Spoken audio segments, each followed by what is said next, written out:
Hare Krishna, bienvenidos, soy Chitrak Das. Quiero agradecer a todos los miembros de la comunidad que se encuentran presentes en estos encuentros. En la charla de hoy vamos a abordar el estudio del capítulo 12 del Bhagavad Gita tal como es, titulado El servicio devocional. En cuanto al método, vamos a emplear el mismo que en los encuentros anteriores. En primer lugar, vamos a abordar de manera bastante sintética los núcleos temáticos del capítulo anterior, del capítulo 11, porque de manera más extensa fueron abordados en el encuentro previo. Luego vamos a presentar los núcleos temáticos del capítulo presente, del capítulo actual, y por último vamos a estar llegando al momento de las reflexiones y conclusiones personales de este encuentro. Muy bien. En cuanto a los núcleos temáticos del capítulo anterior, el capítulo 11, en dicho capítulo Krishna manifiesta ante Arjuna, su amigo, primo y discípulo, su forma universal. Krishna está mostrando ante Arjuna la forma universal, el Virat Rupa. Saludos, Cristina. Gracias por el comentario. Entonces, ¿qué es lo que sucede? Cuando Arjuna, que está en el campo de batalla de Kurukshetra, junto a Krishna, en la cuadriga, ve esa forma universal, en la que Krishna manifiesta diferentes rostros, diferentes brazos, miembros, donde se pueden ver diferentes planetas de los universos, y todo ese conjunto de opulencias trascendentales de la divinidad. Claro, Arjuna entra en un estado o de conciencia de tipo reverencial. Arjuna, al ver la forma universal de Krishna, comienza muy humildemente a ofrecerle oraciones a Krishna. Pero a su vez también, al ver la forma universal, Arjuna le pide disculpas a Krishna, dado que, llevado por la familiaridad, por ese sentimiento amoroso, muchas veces Arjuna no había tenido mucha, podríamos decir, etiqueta o reverencialidad al dirigirse a su amigo tan querido que es Krishna. Entonces, por temor a haber cometido alguna ofensa, al ver la magnificencia, la opulencia de Krishna en su forma universal, Arjuna pide disculpas. Y este punto es muy importante. Pero además, también Arjuna en el capítulo 11 pide a Krishna que retire esa forma universal. Pide a Krishna que manifieste la forma personal. Entonces Krishna, como respuesta a las oraciones de Arjuna, y Krishna, como respuesta a las peticiones hechas por su discípulo y amigo Arjuna, lo que hace es dejar de manifestar esa forma universal, omnipresente, superopulenta, y manifiesta la forma de Narayan, la forma de Vishnu, la forma de 4 brazos, que está adornada con la caracola, la flor de loto, la masa y el Sudarshan Chakra. Pero luego de exhibir esta forma de 4 brazos, Krishna muestra ante Arjuna su forma de 2 brazos. Y un punto muy importante es que al cerrar el capítulo número 11, Krishna le dice a Arjuna que esa forma de 2 brazos solo se puede ver mediante la práctica del servicio devocional. Y esto deja sentadas las bases para el inicio del capítulo 12, que se titula El servicio devocional. Ahora entramos en los núcleos temáticos del capítulo que tiene que ver con el encuentro de hoy, este capítulo número 12, el cual comienza cuando Arjuna interroga a Krishna. Arjuna tiene una pregunta que le plantea a su maestro, porque quiere saber qué clase de trascendentalista es mejor. Es decir, Arjuna quiere saber qué clase de practicante de vida espiritual se encuentra situado en la etapa más avanzada. Y de hecho Arjuna presenta 2 opciones. Es decir, Arjuna le pregunta a Krishna qué trascendentalistas son mejores, o los Vaishnavas o los impersonalistas. Entonces, este punto es muy importante porque Arjuna como discípulo está presentando una pregunta ante su maestro espiritual. Y esta pregunta no versa sobre cuestiones superficiales, temporales, materiales, sino que tiene que ver con el hecho de que al preguntar Arjuna está dando lugar a que Krishna pueda establecer una jerarquía de los trascendentalistas y también una jerarquía de los procesos de avance espiritual y de la forma en que estos procesos nos conectan con la divinidad. Saludos también para Vishwamitra Prabhu. Entonces, ante esta pregunta directa de su discípulo, el maestro Krishna, dice que en este intento de dilucidar qué tipo de trascendentalistas son mejores, Krishna, con todo su conocimiento, y Krishna con toda su autoridad, en el capítulo 12 del Bhagavad Gita, tal como es, afirma que entre los diferentes tipos de trascendentalistas, los devotos, los Vaishnavas, son los mejores. Y además, Krishna va a explicar que en el caso de los Vaishnavas, estos no tienen que preocuparse por alcanzar la liberación o por el resultado de su práctica espiritual, porque personalmente Krishna afirma que él mismo asume el compromiso de liberar a sus devotos, de liberar a los Vaishnavas del ciclo del nacimiento y la muerte. Entonces, uno como Vaishnava no tiene que tener ansiedad por el resultado de su práctica espiritual. Uno como Vaishnava no tiene que estar apegado a determinados frutos de la vida espiritual. ¿Por qué? Porque vemos que Krishna, en el capítulo 12 del Bhagavad Gita, tal como es, está afirmando y se está comprometiendo ante Arjuna que es él, como suprema personalidad de Dios, el que rescata a sus devotos del ciclo, del nacimiento, la enfermedad, la vejez y la muerte.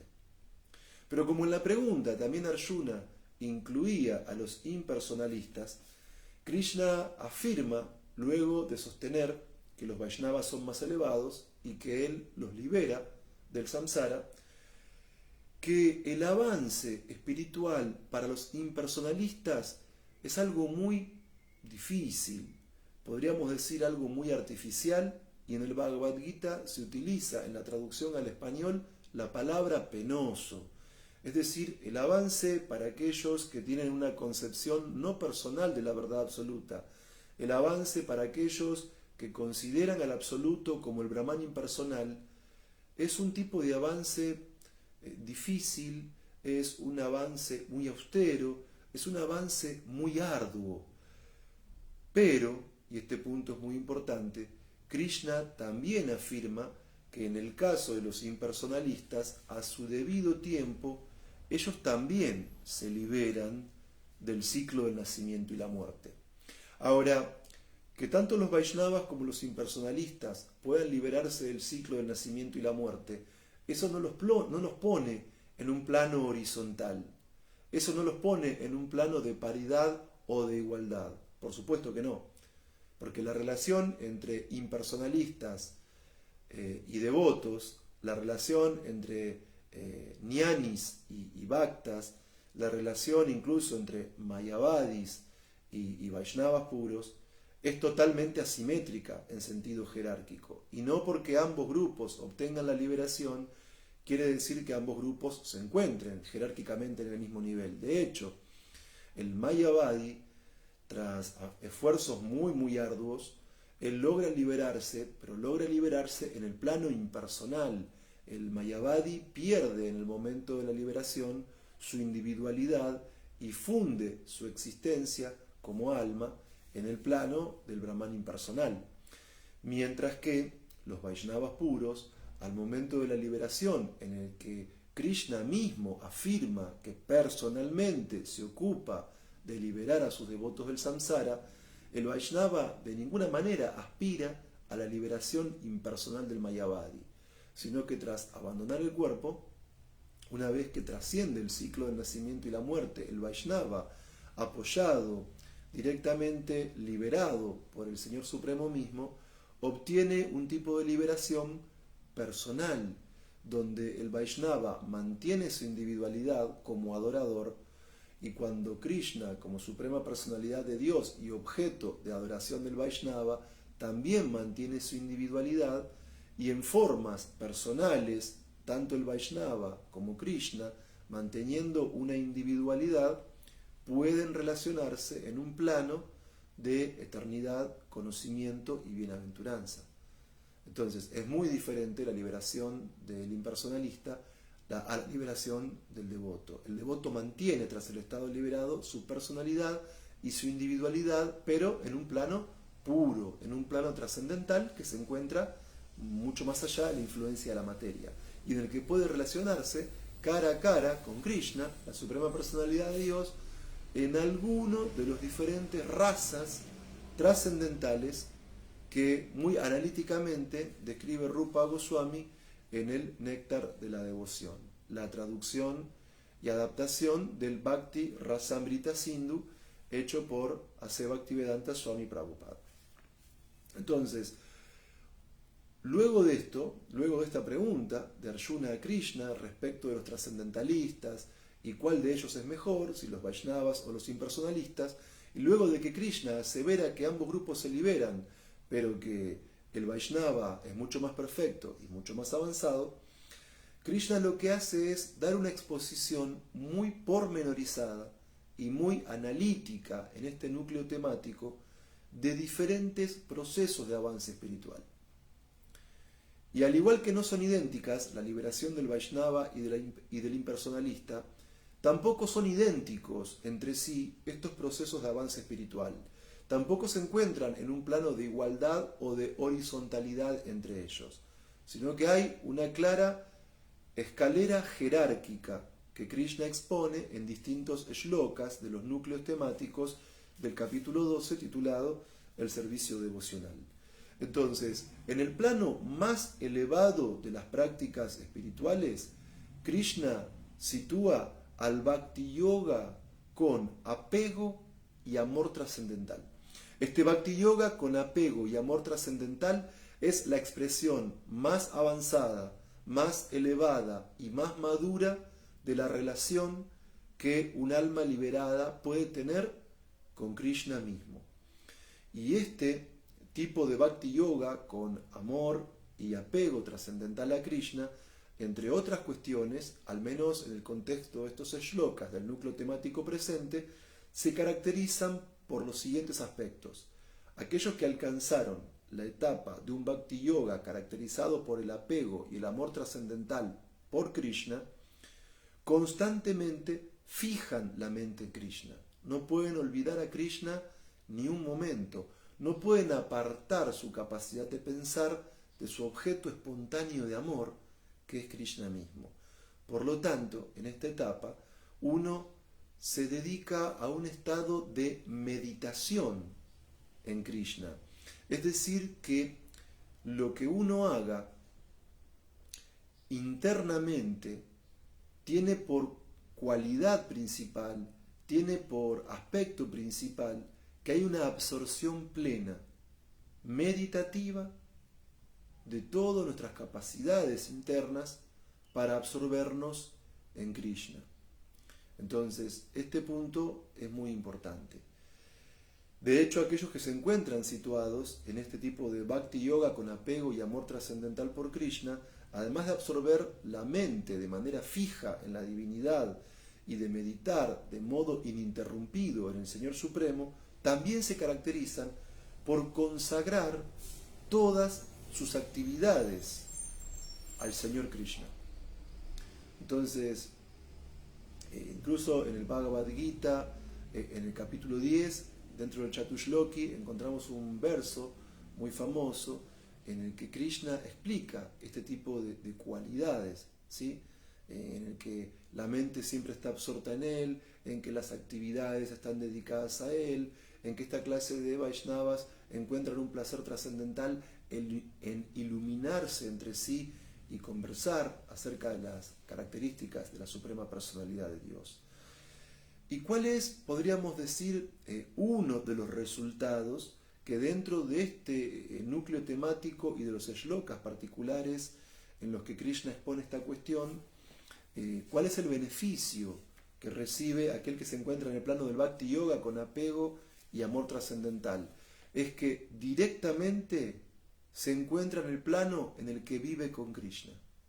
Para aquel que absorbe la mente en Krishna, para aquel que medita en Krishna, para aquel que consagra todas sus actividades a Krishna, entonces esa persona está totalmente libre de la influencia del karma material, esa persona está totalmente libre de la influencia de las modalidades materiales, esa persona se encuentra totalmente libre de la repetición del ciclo de nacimiento y la muerte, esa persona es completamente trascendental porque internamente está saboreando del néctar de su relación personal y particular de su raza concreto con Krishna. Ahora bien, este tipo de plataforma de Bhakti Yoga con apego y amor trascendental realmente es muy difícil de alcanzar y son muy pocas almas las que se encuentran, no discursivamente, ni por apariencia, ni por algún tipo de jerarquía institucional, sino que los que realmente están situados en este plano son muy pocos seres, porque es un plano muy difícil de alcanzar. Saludos también para Paramananda Nitai Gauradas. Entonces, ¿qué es lo que sucede? Que Krishna no nos cierra la posibilidad de alcanzar la perfección. Krishna no expone exclusivamente un proceso único de práctica espiritual, sino que en este núcleo temático del capítulo 12 del Bhagavad Gita, tal como es, que comienza a partir del texto sexto, séptimo en adelante, Krishna va a dar diferentes opciones. Krishna va a dar diferentes posibilidades de avance espiritual. Para aquel que no se encuentra en el Bhakti Yoga con apego y amor trascendental, entonces lo que Krishna plantea es la posibilidad de practicar un tipo de Bhakti Yoga que, si bien no es tan elevado como el anterior, también es muy importante, que es el Bhakti Yoga siguiendo los principios regulativos. Es decir, es el tipo del Bhakti Yoga en el que uno se encuentra situado en la práctica de las reglas y regulaciones. Es el tipo del Bhakti Yoga en el cual uno se encuentra situado en la práctica del Sadhana Bhakti. Y el ejemplo más concreto es, por ejemplo, valga la redundancia, disculpen, los programas sistemáticos y organizados que se dan dentro de la vida del ashram. Los programas organizados y sistemáticos que se dan dentro de la experiencia de la vida en el templo, en la que uno, bajo la guía del maestro espiritual, se levanta en Brahma Muhurta, se baña, va frente al altar, participa de la celebración del Mangalartik, canta sus 16 rondas, escucha la clase de Bhagavatam, asiste al Govinda, toma prasadam, durante el día se ocupa en diferentes tipos de práctica de servicios, el salir a distribuir libros, la adoración del altar, la cocina, etc. Y luego por la tarde se encuentra nuevamente con otro programa, el Mangalartik, con el Kirtan, la clase de Bhagavad Gita, etcétera, etcétera, etcétera. Entonces, este tipo de Bhakti Yoga no es tan avanzado como el anterior, en el cual hay un apego y un amor trascendental por Krishna, pero es un tipo de Bhakti Yoga regulado que, como resultado, mientras que en el anterior uno está en el plano de vivir constantemente con Krishna, en este tipo de Bhakti Yoga, siguiendo reglas y regulaciones del Sadhana Bhakti, en este plano uno desarrolla el deseo de llegar a Krishna. Entonces es muy importante también la práctica de este tipo de Bhakti Yoga. ¿Por qué? Porque internamente uno comprende la prioridad más elevada de la vida humana, que es el hecho de buscar el restablecimiento de nuestra relación eterna y amorosa con Krishna, cultivar el deseo de poder relacionarnos directamente con Krishna, tener la posibilidad de manifestar ese tipo de raza, ese tipo de relación en la que al relacionarnos con Krishna podemos sumergirnos en un plano de eternidad, de conocimiento y de bienaventuranza. Ahora bien, siguiendo esta línea jerárquica en la que tenemos primero el Bhakti Yoga con apego y amor trascendental, que si no estamos en ese plano, entonces Krishna aconseja directamente la práctica del Bhakti Yoga bajo el principio de seguir reglas y regulaciones del sadhana bhakti. Pero incluso si ni siquiera podemos llevar a cabo esta práctica, entonces Krishna nos da una tercera opción, que es la práctica del karma yoga. El karma yoga implica el hecho de que cada uno de nosotros pueda trabajar para Krishna.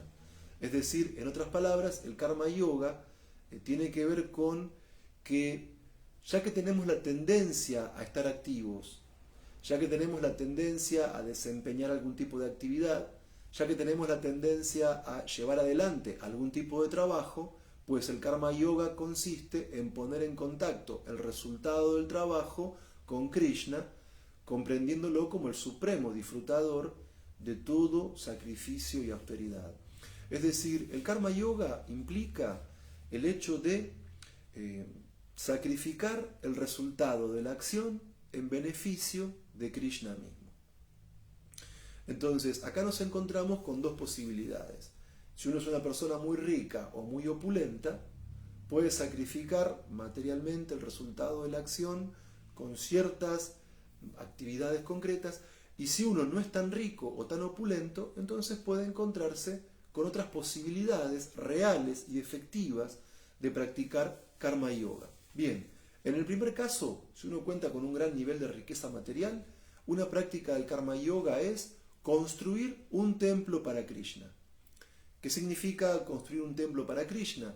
Seguir ciertas reglas y regulaciones para la instalación de un edificio en el cual se ofrece de manera regulada un culto a el Archamurti, es decir, un edificio en el cual se establece reguladamente la adoración de la deidad, como llevamos a cabo en los templos Vaishnavas.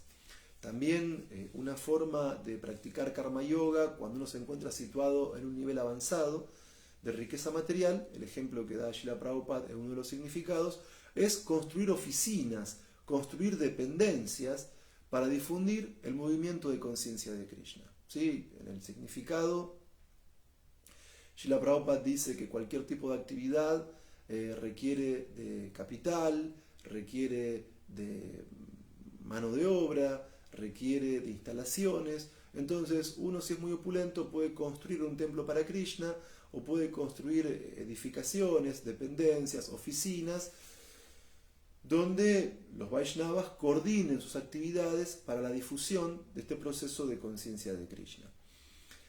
Si uno no se encuentra en un nivel tan avanzado de opulencia material, entonces encontramos otra opción dentro del significado, donde, saludos también para Rosa Canchucaja, entonces nos encontramos con otra opción, que es el hecho de colaborar con la difusión del movimiento de Sankirtan. ¿Cómo podemos hacer esto? Bueno, muy bien, ir al templo, dedicarnos a limpiar las diferentes dependencias del templo. Si uno tiene algún tipo de oficio manual, poder hacer mantenimiento en el templo, reparaciones en el templo.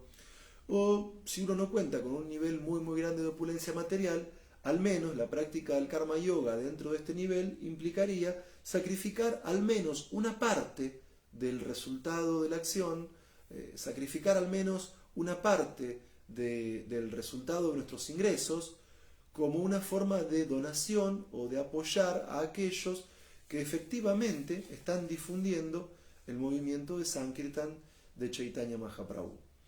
Y así como en el Bhakti Yoga con apego y amor trascendental uno obtiene el beneficio de estar situado en el plano de vivir con Krishna, y así como en el plano de Bhakti Yoga, siguiendo los principios regulativos del Sadhana Bhakti, uno desarrolla el deseo de llegar a Krishna como consecuencia de la práctica del Karma Yoga, que es el yoga que Krishna recomienda en tercera instancia, en el capítulo 12 del Bhagavad Gita. Uno obtiene como uno de los beneficios el hecho de gradualmente alcanzar el plano de la perfección, de situarnos gradualmente en el camino ascendente a alcanzar el amor puro por Krishna. Ahora bien, si uno no pudiese practicar ninguna de estas tres opciones, Bhakti Yoga con apego y amor por Krishna, Bhakti Yoga bajo reglas y regulaciones, o Karma Yoga, entonces Krishna dice que al menos uno podría practicar la meditación.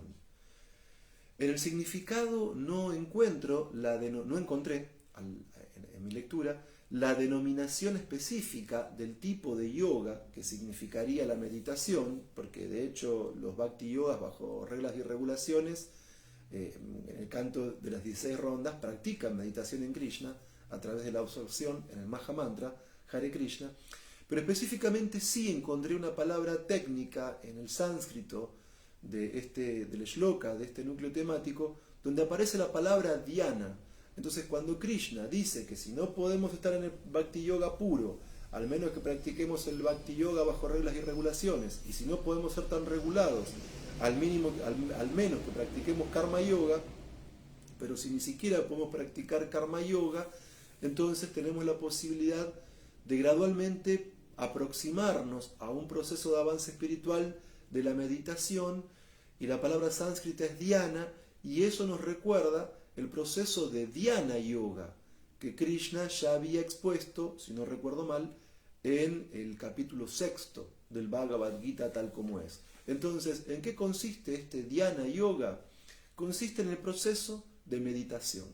Consiste en un proceso gradual, donde hay ciertas posturas físicas, ciertas técnicas de respiración, ciertas posturas corporales, cierto control sensorial, mental, intelectual, en el que finalmente uno llega a un estado de trance en el cual tiene acceso a un aspecto de la verdad absoluta que es la superalma, que es Paramatma.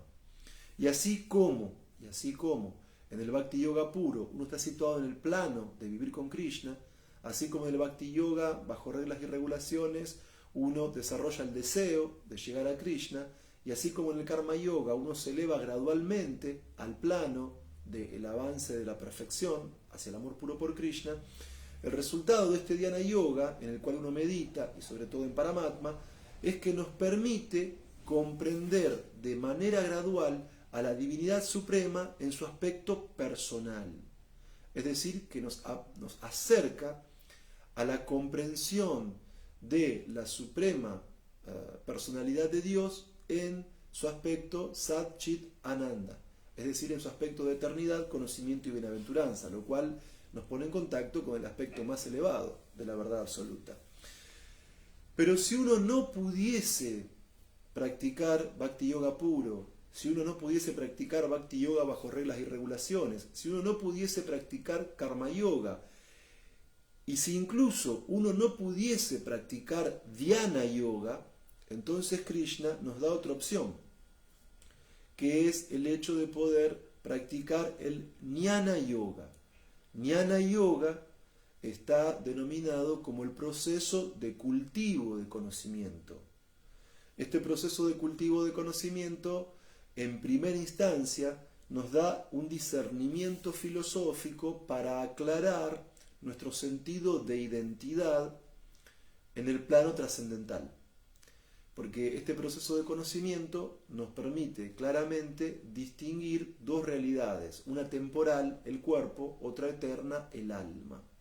Entonces, en este Jnana Yoga, en este proceso de cultivo de conocimiento, no hablamos de un conocimiento genérico, no hablamos de un conocimiento de lo que sucede en la política o en la economía o en la cultura del plano material, sino que al hablar de Jnana Yoga, al hablar de conocimiento, hablamos de un conocimiento trascendental, hablamos de un conocimiento acerca de la verdadera identidad del yo, es decir, un tipo de conocimiento donde uno entiende con mucha claridad, en sentido filosófico, que no somos el cuerpo y que somos almas espirituales. Y así como los demás yogas nos van reportando diferentes tipos de beneficios, este Jnana Yoga tiene como característica que por cultivar este conocimiento filosófico, donde tenemos claro cuál es nuestro yo en sentido trascendental, gradualmente nos capacita y nos eleva para llegar al proceso de la práctica de la meditación. Es decir, que nos permite ascender a un plano más elevado en la práctica espiritual.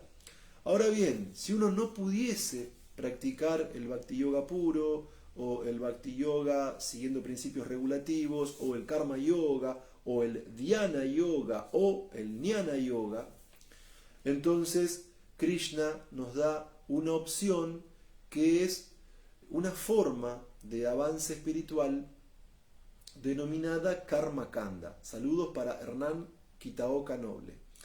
Entonces, en este proceso del Karma Kanda, que es una de las opciones que Krishna da en el capítulo 12 del Bhagavad Gita, implica, por un lado, este Karma Kanda, la práctica de los deberes de Varnashram. Saludos también para Unmada Vidyanidhi. Entonces, este Karma Kanda se caracteriza, por un lado, por el hecho de que uno, situado como Brahmana, o Kshatriya, o Vaishya, o Shudra, etc., cumpla con su Swadharma, cumpla con sus deberes específicos. Y no me quiero adelantar, pero en el capítulo 16 Krishna explica cuáles son los Swadharmas de cada uno de estos diferentes estamentos sociales. Para los Shudras está el servicio a los demás, para los Vaishyas está la protección de la vaca y la agricultura, para los Kshatriyas está el hecho de el gobernar, el proteger a la población, y para los brahmanas está el cultivo del conocimiento, la ejecución de sacrificios, el ser maestros de la sociedad, etcétera, etcétera, etcétera. Y de hecho también, bueno, Krishna explica qué características en cuanto a cualidades de carácter poseen Shudras, Vaishyas, Kshatriyas, Brahmanas, etcétera. Entonces, que cada uno de los miembros de la comunidad Vaishnava lleve a cabo sus ocupaciones propias, que cada uno de los miembros de la sociedad Varnashram lleve a cabo sus deberes prescritos, esto nos lleva al plano del Karma Kanda, que también es un proceso de avance espiritual que Krishna plantea en el capítulo 12 del Bhagavad Gita. Pero además también específicamente este Karma Kanda, junto con los deberes de Swadharma, tiene que ver con practicar diferentes austeridades, diferentes caridades, diferentes sacrificios y diferentes rituales que se recomiendan en el conjunto del conocimiento védico. Ahora bien, estamos llegando al final de esta jerarquía de procesos de práctica espiritual. Si uno no puede absorber espontáneamente la mente en Krishna y meditar en él por completo, si uno no puede consagrar todas sus actividades a Krishna, como en el plano del Bhakti Yoga con amor y apego trascendental, si uno no puede seguir las reglas del Sadhana Bhakti, de levantarnos temprano, asistir a Mangalartik, las 16 rondas, la clase de Bhagavatam, etcétera, etcétera, etcétera, como plantea el Bhakti Yoga bajo principios regulativos. Si uno no puede practicar el Karma Kanda, en el cual sacrifica el resultado de la acción para Krishna, si uno no puede practicar el Dhyana Yoga, renunciando a todo, yendo a un lugar apartado y absorber por completo nuestra capacidad y nuestra conciencia en la superalma Paramatma, si uno tampoco es capaz de discernir filosóficamente como en el Jnana Yoga para comprender qué es materia y qué es espíritu, si tampoco uno puede seguir los diferentes mandatos védicos, saludos también para Luis Gómez, y Srila Prabhupada explica en uno de los significados que si por consideraciones familiares, sociales o culturales uno ni siquiera se siente atraído a los mandatos védicos, tal como encontramos en el plano del Karma Kanda, entonces recién ahí y como última instancia dentro de esta escalera jerárquica de las prácticas de vida espiritual, nos encontramos con el polo opuesto al Bhakti Yoga puro que se encuentra en la cúspide, es decir, en el nivel más bajo de todos, nos encontramos, si es imposible practicar los procesos anteriores o si hay dificultades, para ser un poco menos extremo, si por diferentes consideraciones kármicas o familiares o culturales o por lo que sea, uno no se siente atraído por esos diferentes tipos de procesos autorizados que se mencionan en las diferentes secciones del conocimiento védico, entonces recién ahí y como última instancia es que encontramos el proceso de la práctica de la filantropía material. La filantropía material tiene como característica el hecho de apoyar a lo que el sentido común denomina algún tipo de buena causa. ¿Sí? Si uno no puede practicar Bhakti Yoga puro, o Bhakti Yoga regulado, o Karma Yoga, o Dhyana Yoga, o Jnana Yoga, o Karma Kanda, entonces, bueno, ahí al menos Krishna dice, tenés que intentar materialmente ser una persona más o menos piadosa, una buena persona. ¿Y qué implica esto? Que uno renuncie a una parte del fruto de la acción, a que uno utilice una parte de sus ganancias en apoyar causas materiales de beneficencia. Ahí sí, si no podemos practicar los procesos anteriores, que son los más recomendados, en sentido jerárquico y ascendente, llegando hasta el Bhakti Yoga puro, si no es posible todos esos procesos previos, entonces uno tiene que hacer donaciones de parte de sus ingresos, de parte de sus riquezas, para apoyar causas filantrópicas y practicar diferentes tipos de servicio a la nación, a la comunidad, a la familia o a diferentes instituciones caritativas, ¿sí? Como por ejemplo dar donaciones a hospitales, a comedores, a la lucha contra algún tipo de enfermedad, es decir, dar donaciones materiales a instituciones benéficas que buscan mejorar algún tipo de problema relativo dentro del plano material. Claro que este proceso de la filantropía es material, no es espiritual, es material. Pero al igual que en el plano del Bhakti Yoga puro uno está situado en el plano de vivir con Krishna, al igual que en el plano del Bhakti Yoga, bajo reglas y regulaciones, uno cultiva el deseo de llegar a Krishna, al igual que en el plano del Karma Kanda, uno se eleva gradualmente al plano de la perfección, que lleva de manera ascendente al amor por Krishna.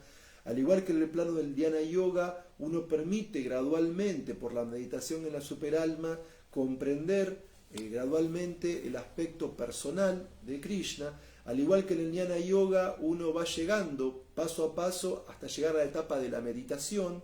Y al igual que en el Karma Kanda nos da un beneficio que es, por practicar las reglas y regulaciones del Varna al que uno pertenece, como Brahmana, Kshatriya, Vaishya, Shudra, o al ejecutar caridades, sacrificios y rituales recomendados por los Vedas, uno se sitúa en el plano del conocimiento filosófico. Uno llega a distinguir el cuerpo del alma. Y en el plano de la filantropía material, cuando uno dona parte de sus ingresos o parte de sus riquezas a causas benéficas, cuando uno sirve a la nación, a la comunidad, a la familia o a instituciones caritativas, hospitales, comedores, etc., ¿esto qué hace? ¿Cuál es el beneficio? Obviamente no es el beneficio de los procesos previos, pero al menos, ¿qué sucede? Que gradualmente por la renunciación a parte de nuestras ganancias se va purificando de manera gradual la mente.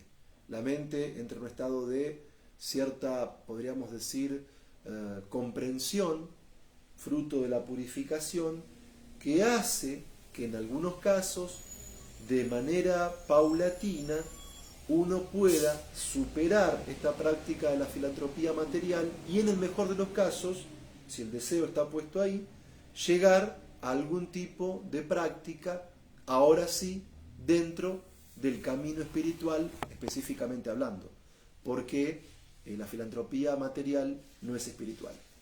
Es buena en el sentido de lo que nos enseña la sociedad actual, da beneficios que son relativos, pero no es espiritual. Pero al menos pacifica en un cierto sentido la mente, purifica gradualmente la mente, y en algunos casos, si tenemos un deseo auténtico, nos capacita para en algún momento adoptar algún proceso, sí, de avance específicamente espiritual. Y ese punto es importante. Muy bien, entonces ya efectuamos la síntesis de los núcleos temáticos del capítulo 11, donde Krishna mostraba a Arjuna su forma universal, donde Arjuna oraba a Krishna pidiendo perdón por si había cometido algún tipo de ofensa y le pedía que retire esa forma. Luego Krishna manifiesta la forma de 4 brazos, luego Krishna manifiesta la forma de 2 brazos, y Krishna cierra el capítulo 11 diciendo que esa forma de dos brazos solamente puede ser percibida a través de la práctica del servicio devocional. Eso deja sentadas las bases para que el capítulo 12, que se denomina el servicio devocional, comience con la pregunta de Arjuna: ¿qué trascendentalista es mejor? Si el impersonalista o el Vaishnava. Krishna dice que el Vaishnava, que al Vaishnava Krishna mismo lo libera prontamente del ciclo del nacimiento y la muerte, y aunque el avance del impersonalista es muy penoso, aún así, a su debido momento, este tipo de trascendentalista también encuentra la liberación, aunque la liberación del Jnani es impersonal y la liberación del Vaishnava es personal. Saludos para Sanat Kumara Prabhu. Luego de esto, luego de responder esta pregunta a Arjuna, esto da pie para que Krishna exponga diferentes procesos de avance espiritual que no son iguales entre sí, que no están en un plano horizontal, que no se encuentran en un plano de simetría, sino que hay una jerarquía asimétrica, donde en el plano más elevado nos encontramos al Bhakti Yoga con apego y amor puro por Krishna, descendiendo a diferentes tipos de práctica espiritual hasta llegar a la filantropía material, que se encuentra en el nivel más, podríamos decir, menos avanzado, ¿sí? Pero también nos encontramos un núcleo temático dentro de este capítulo 12 del Bhagavad Gita tal como es, donde Krishna no solo afirma la supremacía del Bhakti sobre otros procesos, sino que además también da una descripción muy pormenorizada de las virtudes que posee un Bhakti Yogi. Es decir, nos encontramos con un núcleo de varios shlokas dentro del capítulo 12 del Bhagavad Gita, donde de manera puntual, donde de manera analítica, Krishna expone ante Arjuna qué cualidades de carácter tiene aquel que de hecho, de verdad, está situado en el plano del Bhakti Yoga. Y como dije previamente, Krishna no despacha esta cuestión de las virtudes de un Vaishnava de manera rápida. No, Krishna se detiene en este punto.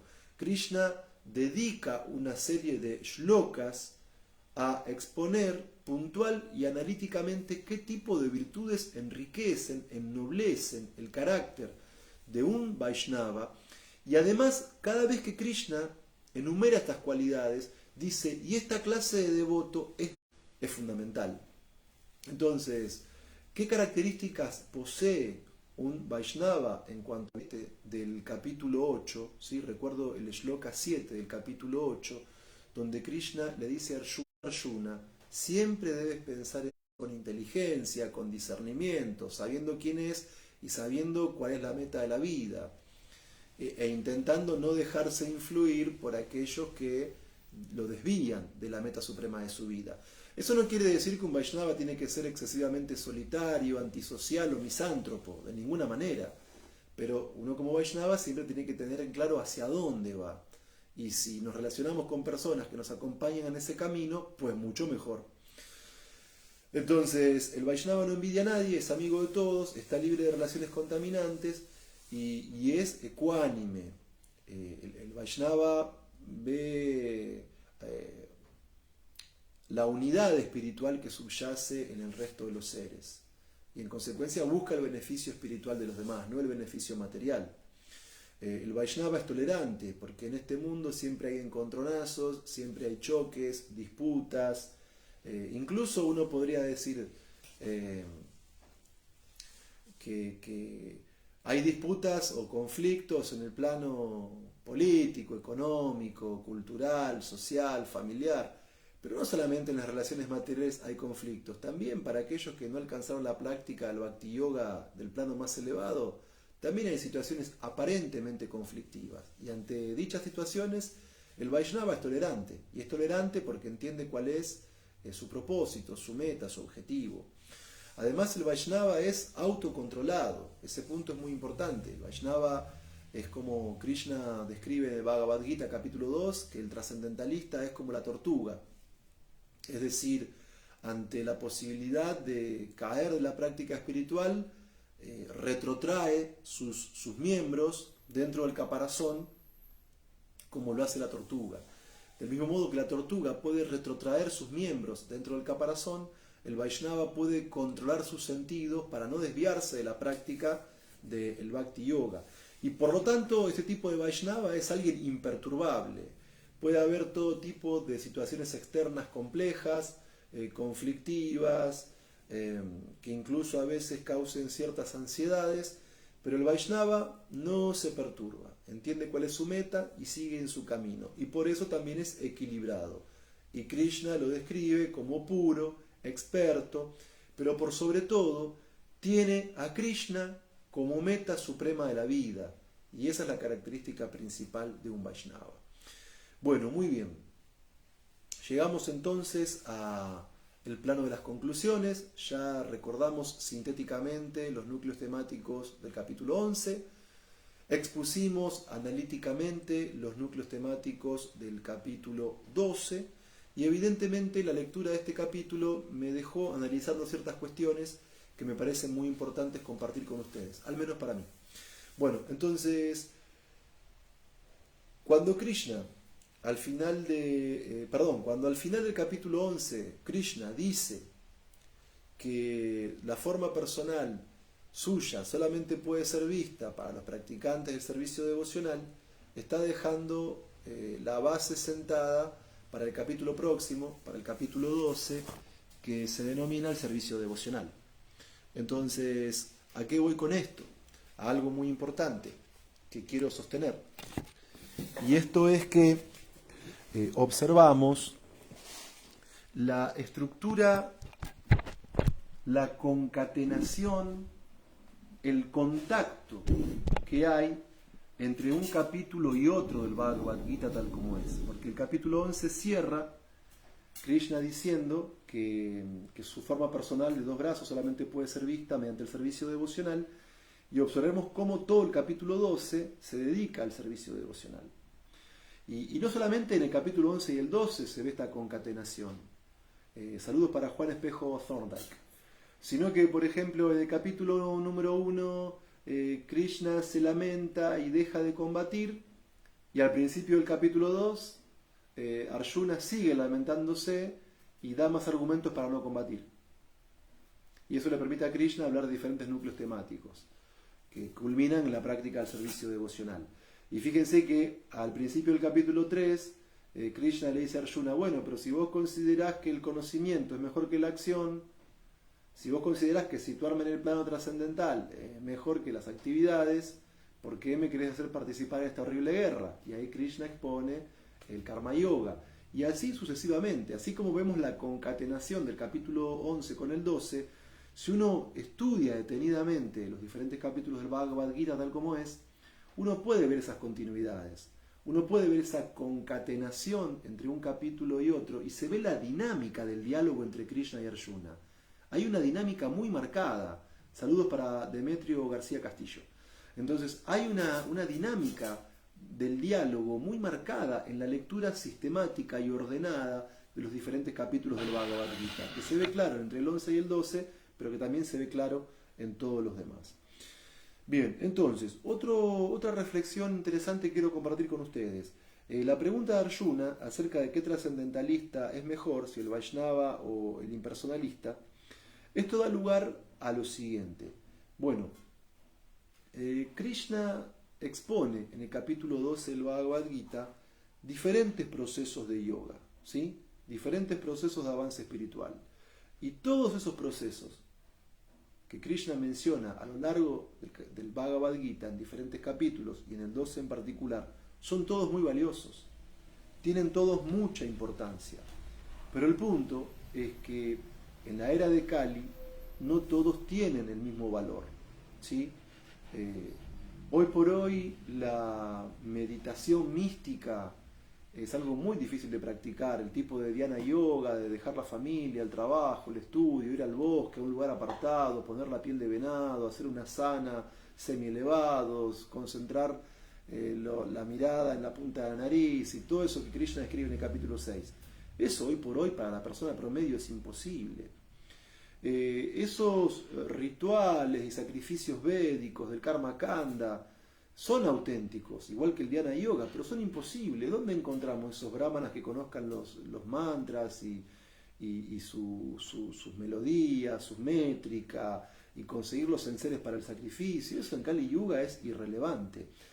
El proceso de avance impersonal, bueno, es como dice Krishna, es muy penoso, es algo totalmente artificial. Entonces, en Kali Yuga, si bien todos los procesos que Krishna menciona en el Gita y los procesos que también se mencionan en el resto de la literatura védica son valiosos, genuinos, auténticos, importantes, les debemos mucho respeto a todos ellos, pero tenemos que entender que en Kali Yuga no están en el mismo plano. En la era de Kali se recomienda la práctica del Bhakti Yoga, porque el Yuga Dharma es el canto del Maha Mantra. Hare Krishna, Krishna Krishna, Hare Hare, Hare Rama, Rama Rama, Hare Hare. Entonces todos los procesos de avance espiritual dan beneficios, son aplicables a personas con diferentes tipos de conciencia, situados en distintos niveles de guna y karma, pero en definitiva el Bhakti Yoga en Kali Yuga es el mejor. En definitiva es así. Y de hecho, Chaitanya Mahaprabhu, que es Radha y Krishna combinados, cuando hace aproximadamente 500 años descendió a la tierra, él no difundió la filantropía material, no difundió el Karma Kanda, no difundió el Jnana Yoga, no difundió el Dhyana Yoga, sino que Chaitanya Mahaprabhu, con su movimiento de Sankirtan, difundió el Bhakti Yoga, porque es el yoga ideal para la era de Kali. Ahora bien, quiero hacer una reflexión por fuera de todo esto, o relacionada con todo esto, y es que en Occidente nosotros nos encontramos con diferentes religiones. ¿Sí? En Occidente hay religiones que, si bien no se crearon histórica y geográficamente en Occidente, sí son muy comunes, como por ejemplo la religión cristiana, con todas sus variables, la religión del Islam, la religión judía, etc. Son religiones de origen asiático, oriental, pero que hoy por hoy tienen muchos adeptos en el mundo occidental, sobre todo específicamente el cristianismo con sus variables, católica, ortodoxa, protestante, evangélicas, etc. Ahora, ¿por qué hablo de todo esto? Porque no digo en todos los casos, pero sí en muchos, las autoridades dentro de estas religiones y los líderes dentro de estas religiones, si bien algunos de ellos son políticamente correctos, si bien algunos de ellos se prestan a un diálogo ecuménico, etc., en general los líderes más ortodoxos de estas diferentes religiones difundidas por el Occidente, ellos creen tener el monopolio de la verdad y tener el monopolio de la salvación. O estás conmigo o estás contra mí. Entonces, en general los miembros más ortodoxos de estas religiones que acabo de mencionar consideran que ellos cuentan con la verdadera revelación del conocimiento divino. Ellos creen que cuentan con la verdad auténtica en materia religiosa y ellos creen que cuentan con el único camino de salvación. Como a veces algunos cristianos dicen que solo Jesús es el camino, la verdad y la vida y que nadie llega al Padre sino a través de Él. Entonces, este tipo de religiones, o por lo menos los miembros más ortodoxos de estas religiones, consideran tener el monopolio de la verdad y consideran tener el monopolio de la salvación. A veces son políticamente correctos, a veces hacen encuentros ecuménicos, tienen diálogo con otras religiones, pero cada uno de ellos cree tener la vaca atada. Cada uno de ellos quiere tener el monopolio de la verdad y el monopolio de la salvación. Al menos los miembros más ortodoxos, repito. Porque hay otros con mentalidad más avanzada, con otra conciencia, y que son más abiertos y que tienen mucha más sabiduría. Entonces, en la práctica del Bhakti Yoga, encontramos una diferencia muy grande respecto de esta mentalidad ortodoxa dentro del cristianismo, del islam o del judaísmo. ¿Por qué? Porque Krishna nos da alternativas espirituales. Porque no es que el Bhakti Yoga tiene el monopolio de la verdad y el monopolio de la liberación. No, de ninguna manera. O sea, es cierto que jerárquicamente en Kali Yuga, el Bhakti Yoga ocupa un lugar de preponderancia, un lugar de primacía, un lugar que nos da la posibilidad de alcanzar una perfección en sentido práctico. Pero no quiere decir que los demás procesos no sean válidos. Y tampoco quiere decir que las religiones por fuera de la cultura védica no sean válidas. Srila Prabhupada muchas veces habla en los significados con un respeto enorme por el Señor Jesucristo y también por grandes autoridades de otras religiones. O Prabhupada habla muy bien a veces de las escrituras de otras religiones monoteístas que están por fuera de la formalidad, podríamos decir, de la formalidad de la cultura védica, porque siempre en el fondo conexiones hay, pero por fuera aparentemente de la formalidad histórica de la cultura védica, o por lo menos de la formalidad que actualmente se reconoce hoy en día. Investigaciones tal vez más avanzadas puedan poner de manifiesto ciertos puentes y vínculos más profundos. Pero bueno, sin llegar a ese punto todavía, el Bhakti Yoga tiene una mentalidad mucho más avanzada, una visión mucho más filosófica. ¿Por qué? Porque el Gita tiene otra lógica. El Bhagavad Gita, tal como es trascendental.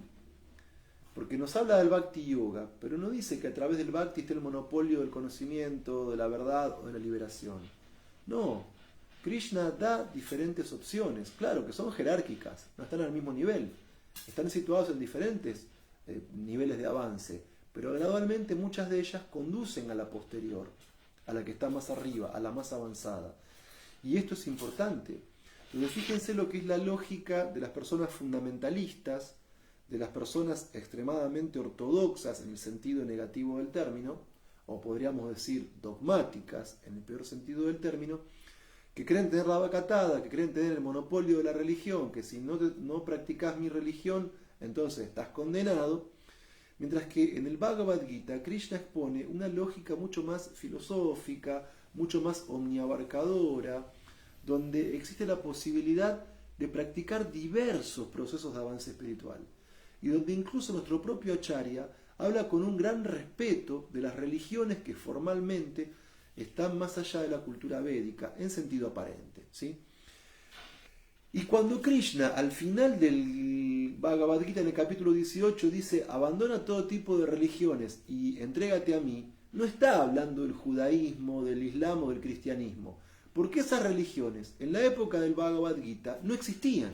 O sea, en la época en que Krishna habla el Bhagavad Gita, esas religiones no existían históricamente hablando. No estaban todavía manifiestas en este mundo. Cuando Krishna dice abandona todo tipo de religiones, se está refiriendo al Karma Kanda, al Jnana Yoga, al Dhyana Yoga, para que directamente nos comprometamos con la práctica del Bhakti. Pero no está haciendo una concepción sectaria de pensar que hay que abandonar el cristianismo, el judaísmo o el islam, simplemente por algo muy obvio. Esas religiones todavía no existían. No estaban manifiestas en este mundo. Krishna dice que tenemos que dejar de lado los procesos védicos indirectos y dedicarnos a la práctica directa del restablecimiento de nuestra relación con él, que es el Bhakti Yoga. Y ese punto es muy importante. Bueno, para finalizar con las conclusiones del encuentro de hoy, luego voy a responder las preguntas. El Bhakti Yoga no es, en su forma pura, una religiosidad superficial más. El Bhakti Yoga no es seguir rituales externos, carentes de significado. El Bhakti Yoga puro no busca beneficios materiales ni especulación impersonal. Saludos para Mathura Prabhu, Mariano Cuello. Entonces, el Bhakti Yoga no busca una religiosidad superficial. El Bhakti Yoga no se centra en la práctica de rituales externos, vacíos, carentes de significado. El Bhakti Yoga no busca en su fase pura beneficios materiales ni especulación impersonal, sino que el Bhakti Yoga puro es la forma de vida espiritual en su máxima expresión, en su máximo nivel. ¿Por qué? ¿Cómo demostrar que esta afirmación no es dogmática? ¿Por qué el Bhakti Yoga puro es la máxima expresión de vida espiritual? Porque el Bhakti Yoga puro le permite al Bhakti Yogi puro el restablecimiento de su relación con el aspecto más elevado de la verdad absoluta. Sabemos por el Srimad Bhagavatam que la verdad absoluta manifiesta tres aspectos: Brahman, Paramatma y Bhagavan. Entonces, el Jnana Yogi entra en contacto con el aspecto impersonal o Brahman de la verdad absoluta. El Dhyana Yogi entra en contacto con el aspecto Paramatma de la verdad absoluta. Pero el Bhakti Yogi, el proceso que nos trajo Chaitanya Mahaprabhu, nos permite estar en contacto con Bhagavan, con el aspecto más elevado de la suprema verdad absoluta. Y por esa cuestión tan lógica es que el Bhakti Yoga es el proceso dentro de los que se recomienda en los textos védicos para la era de Kali, es el proceso más elevado, porque nos pone en contacto con el aspecto más elevado de la suprema verdad absoluta, que es el aspecto Bhagavan de Sri Krishna, la suprema personalidad de Dios original. Entonces, en este Bhakti Yoga, el Bhakti Yogi realmente avanzado, ¿sí? No lo que estamos intentando llegar a la práctica del Bhakti, sino que aquellos que de hecho ya están situados en dicha plataforma, manifiestan cualidades realmente trascendentales: estar libre de ego falso, absorber la mente y la inteligencia en Krishna, estar siempre, constantemente, sin interrupción, dedicados al servicio devocional, ser amigos de todos, estar libre de envidia, ser tolerantes, ecuánimes, autocontrolados y siempre tener a Krishna como la meta suprema de su vida. Y hablando de esta cualidad tan trascendental que es poder absorber constantemente la mente y la inteligencia en Krishna, el ejemplo perfecto lo encontramos en el capítulo 21 del libro de Krishna, titulado Las gopis son atraídas por la flauta. Es decir, las gopis de Vrindavan estaban dedicadas a sus actividades diarias, el hecho de limpiar sus hogares, las que eran casadas, criar a sus hijos, estar relacionadas con su familia.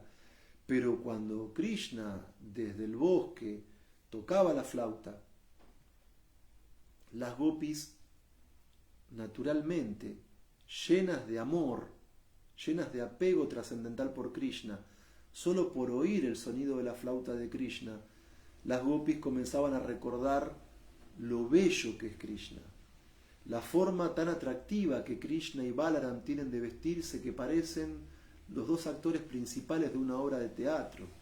Las gopis, solo por oír el sonido de la flauta de Krishna, absorben sus mentes recordando cómo Krishna, mientras cuidan vacas en los bosques, ellos cantan junto a sus amigos y están enguirnaldados con las flores del bosque. Y las gopis, solo por oír la flauta de Krishna, absorben su mente en Krishna, recordando cómo, cuando Krishna toca su flauta, las vacas paran de pastar y levantan sus orejas para atrapar el néctar sonoro de la flauta, y cómo los terneros de Vrindavan, al escuchar la flauta de Krishna, dejan de tomar la leche de las ubres de su mamá y comienzan a llorar con lágrimas en los ojos, porque internamente están abrazando a Krishna de corazón a corazón. Y cómo las gopis, solo por oír la flauta de Krishna, recuerdan cómo los árboles en los bosques de Vrindavan se inclinan para ofrecer reverencias a Krishna, y cómo los pájaros que están en las ramas de los árboles cesan de hacer todo tipo de sonido y tan solo se absorben en las melodías de la flauta de Krishna. Y cómo, tan solo por oír la flauta de Krishna, las gopis recuerdan cómo las criaturas inmóviles se estremecen de éxtasis, y cómo las criaturas móviles quedan como petrificadas de placer trascendental al escuchar el sonido de la flauta de Krishna. Y las gopis explican que el sonido de la flauta de Krishna se esparce por doquier y llena a todos de bienaventuranza trascendental. Y Srila Prabhupada explica que Chaitanya Mahaprabhu vino para traer un proceso de vida espiritual que es seguir los pasos de las gopis. Que hagamos lo que hagamos, estemos siempre con nuestra mente absortas en Krishna. Muchas gracias, Hare Krishna. Todas las glorias a Srila Prabhupada y a los Vaishnavas reunidos. Bueno, vamos a la sección de preguntas. Una de las primeras preguntas es de Vishwamitra Prabhu, y él plantea si es lo mismo un mayavadi que un impersonalista. No es lo mismo. A veces, muchas veces, Srila Prabhupada utiliza el término impersonalista y mayavadi como sinónimos, es verdad. Muchas veces encontramos en los significados de Bhaktivedanta ambos términos como si fuesen sinónimos, pero en realidad, técnicamente hablando y estrictamente hablando, no lo son. ¿Por qué? Porque un impersonalista, un jnani, es un tipo de trascendentalista que concibe a la verdad absoluta en su aspecto impersonal, y hasta ahí llega su capacidad de comprender a la divinidad como una energía que no es captada por los sentidos, que es eterna, omnipresente, plena en conocimiento, y eso es lo que puede comprender el Mayavadi. Eso es lo que puede comprender el jnani, el impersonalista. El impersonalista comprende a la divinidad en su aspecto impersonal, y punto. Ahora, el Mayavadi es pasandi, el Mayavadi es ofensor. ¿Por qué? Porque el Mayavadi es el que adhiere a la doctrina Advaita, que considera que todo es ilusorio excepto Brahman. El yo individual es ilusión, los mundos materiales son ilusión, es una cobertura de Maya, es lo que ellos denominan la doctrina de la sobreimposición. Eso lo explica Sadananda Yogindra en uno de sus libros introductorios acerca de la Advaita Vedanta, el Vedanta Sara. Él adhiere a la doctrina de la sobreimposición. Todo es Maya excepto Brahman. Incluso Vishnu es Maya también. Y ahí hablamos de Mayavadis. Porque el Mayavadi considera que la forma personal de la divinidad, si bien tiene una función muy importante, si bien puede ser una divinidad funcional en el camino a la perfección, y que podemos servirnos de la meditación en Vishnu como forma de ir liberándonos gradualmente de las dualidades materiales, pero para comprender en verdad la única realidad de que todo es Brahman, el Mayavadi, a diferencia del impersonalista en este sentido, el Mayavadi considera que Krishna también es Maya, que Krishna también es ilusión, lo cual claramente deja de manifiesto que son personas que no tienen una comprensión real del aspecto personal de la suprema verdad absoluta. Entonces el impersonalista llega únicamente a la comprensión impersonal del Brahman, pero el Mayavadi va un paso más allá y dice que Krishna es producto de Maya, lo cual es algo intolerable para un Vaishnava puro. Y de hecho, en la segunda estrofa del Pranati de Prabhupada decimos: Namaste Sarasvati Deve Gauravani Pracharine Nirvishesha Sunyavadi Paschatya Deshatarine. Que Srila Prabhupada es muy querido por Srila Bhaktisiddhanta, que trajo el movimiento de Sankirtan de Chaitanya Mahaprabhu y que nos liberó del impersonalismo y del nihilismo. Entonces, para un Vaishnava la doctrina Mayavada es intolerable. A ver, respondiendo también a la pregunta de Vishwamitra Prabhu. Como todos sabemos, en el capítulo 1 del Bhagavad Gita se abre con la pregunta del rey ciego Dhritarashtra a Sanjaya: ¿qué hicieron mis hijos y los hijos de Pandu al reunirse en el campo de batalla de Kurukshetra con el deseo de pelear? Sabemos que en el Mahabharata el rey ciego Dhritarashtra es una de las personalidades sumamente mencionadas también. Ahora bien, ¿qué es lo que sucede? Después de la batalla de Kurukshetra, prácticamente la mayoría de los hijos de Dhritarashtra habían muerto. Y Dhritarashtra estaba viviendo de la caridad de los Pándavas. Entonces, ¿qué sucede? Vidura había finalizado un peregrinaje que había realizado por una discrepancia que había tenido con Duryodhana, que no era muy adepto a Vidura. Y cuando Vidura vuelve, recibe el agasajo de Maharaj Yudhishthir cuando vuelve a Hastinapura, de los Pándavas, etc. Pero a espaldas de los miembros de la dinastía Kuru, en la que están incluidos ahora los Pándavas victoriosos en la batalla de Kurukshetra, Vidura le predica impersonalismo a Dhritarashtra. ¿Y cómo puede ser? Si Vidura es una encarnación de Yamaraj, Yamaraj es uno de los Mahayans, de las grandes autoridades del servicio devocional, pero en este punto Vidura está haciendo eco, podríamos decir, o está actuando en consonancia con las instrucciones que Krishna da en el Bhagavad Gita capítulo 12. ¿Por qué? Porque por su mentalidad, Dhritarashtra no podía practicar el proceso del servicio devocional puro de manera directa. Y no por eso es que iba a quedar fuera de la posibilidad de alcanzar la perfección espiritual. Entonces, comprendiendo la mentalidad de Dhritarashtra, Vidura, siendo un Vaishnava puro, le predica a Dhritarashtra impersonalismo.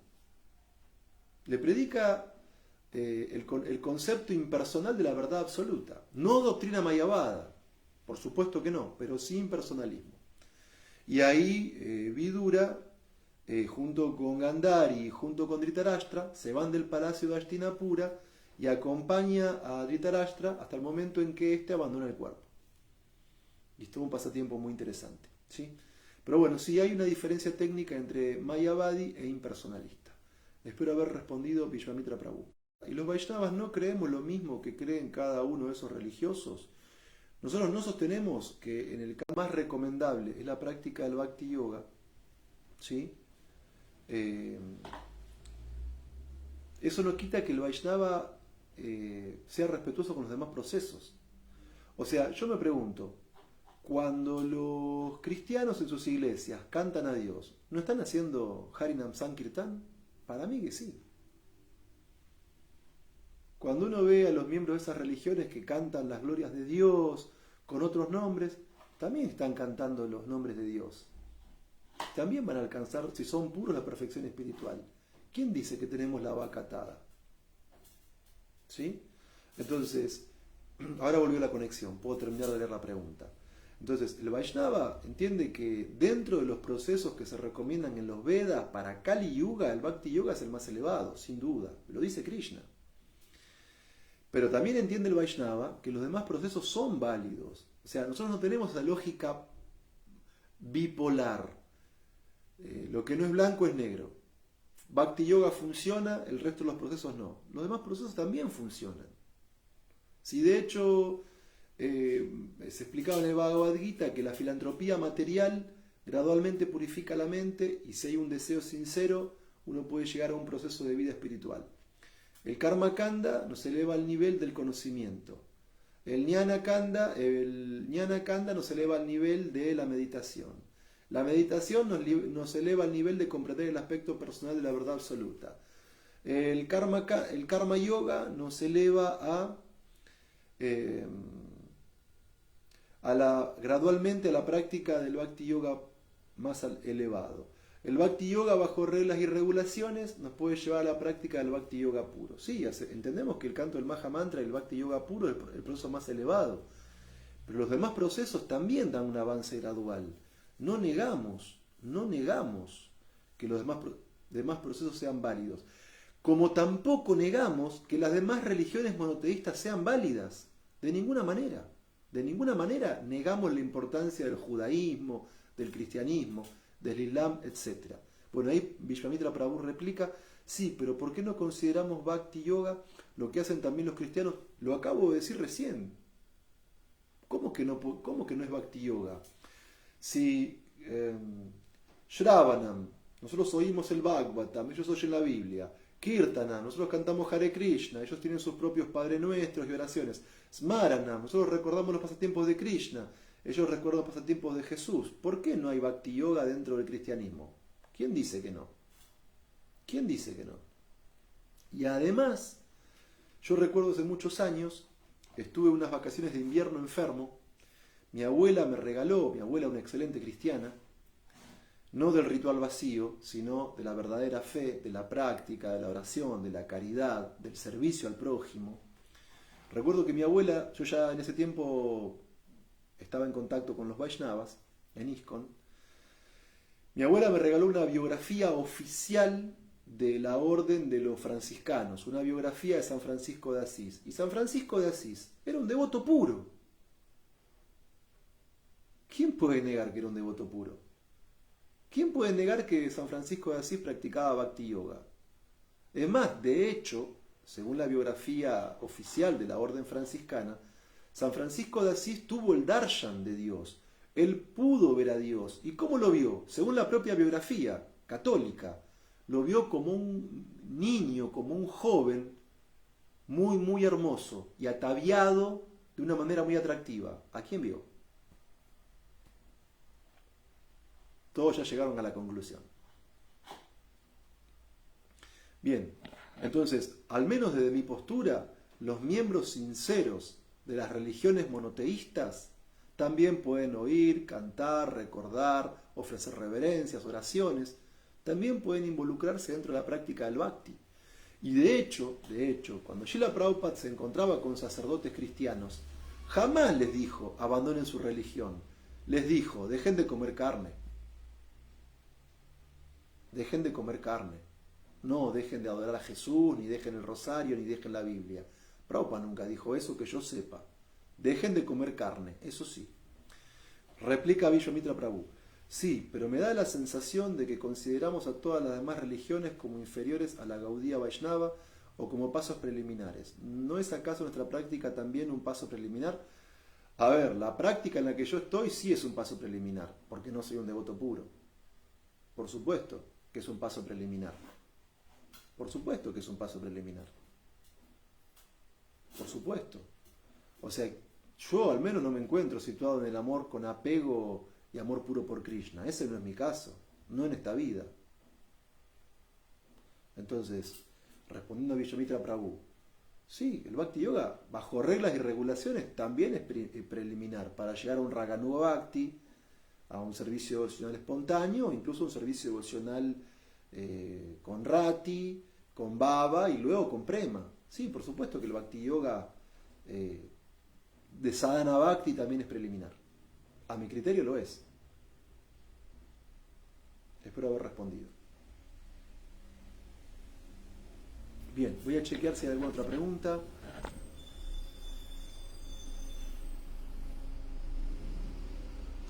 Bien, no, solamente encuentro las preguntas de Vishwamitra Prabhu. Bueno, les agradezco que a pesar de todos mis defectos me den la posibilidad de intentar explicar el Bhagavad Gita. Espero que me den la oportunidad de seguir leyendo, estudiando, aprendiendo y compartiendo esto con ustedes. Gracias a todos por su presencia, específicamente gracias a Prabhu Vishwamitra por preguntas tan inteligentes y tan interesantes. Y bueno, si alguno de ustedes tiene alguna otra respuesta, por favor, ayúdenme a seguir aprendiendo y dejen ustedes sus respuestas en la sección de comentarios, ¿sí? Dejen por favor ustedes sus propias respuestas en la sección de comentarios, porque también estoy gradualmente entendiendo cada vez mejor el Bhagavad Gita y quisiera ir afinando mi comprensión y mi práctica de las instrucciones de Krishna. Todas las glorias a Srila Prabhupada y a los devotos reunidos. Hare Krishna, Aum Tat Sat.